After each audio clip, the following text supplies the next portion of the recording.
চাইছি বলছি আমি চাইছি তামান্নার বিচার হোক। আমি চাইছি বাংলা তামান্নার বিচারের জন্য আরো গর্জে উঠুক। বিজেপি করতে না তাহলে তামান্না কি হতো, মানে তামান্না হাইলাইট হয়ে যেত। এখন তো কে করলো তামান্নার বিজেপি? এটা কিন্তু আমি দর্শকদের বলছি, এটা কিন্তু ঠিক বলেছে শাহ আলম ভাই। যদি বিজেপি শাসিত কোনো রাজ্যে তামান্নার মতন ঘটনা যদি হতো, আজকে তামান্না গোটা ভারতের পোস্টার গার্ল হতো। পশ্চিমবঙ্গে তামান্না মারা গেছে, তার বিচার নিয়ে কোনো মোমবাতি মিছিল নেই, তামান্না নিয়ে এই মুহূর্তে কোনো হ্যাশট্যাগ নেই, তামান্না নিয়ে এই মুহূর্তে কোনো সিনেমা বানাচ্ছে না টলিগঞ্জ। তার কারণ তামান্না এই মুহূর্তে মমতা বন্দ্যোপাধ্যায়ের রাজ্যে একজন মেয়ে, একজন সংখ্যালঘু মেয়ে যাকে এমনি এমনি বোম মেরে উড়িয়ে দেওয়া যায়। তামান্নার মা এখনো বিচার পায়নি। তামান্নার মার জন্য এই হাহাকারের কান্না শুনতে পায় না সেকুলাররা।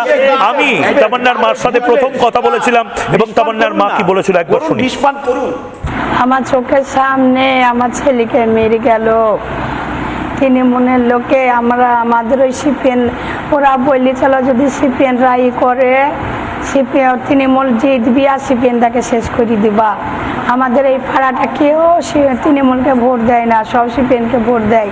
তাইতে এই পাড়ায় আমাদের আর ঢুকেছে এক একটা বাড়িতে 8টা 9টা 10টা করে এক একটা বাড়িতে ঢুকে ওইরকম করে মেরে গিয়েছে।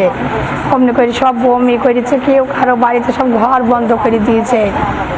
আর আমার মেয়েকে নিয়ে আমি ভিতরে বাড়ি, মেয়েকে নিয়ে আমি গা ধুতে যাচ্ছি, আর ওই অবস্থা। আমার মাকে মেরে দিয়েছে।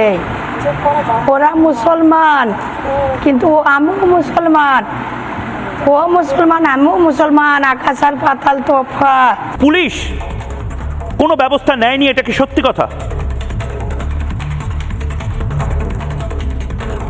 দিদি?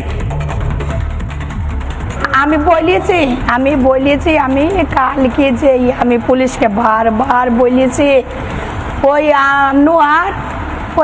আনোয়ার বলবি পুলিশ আমার কি না, পুলিশকে আমি যা বলবো তাই শুনবি, তোরা কিছু করতে পারবি?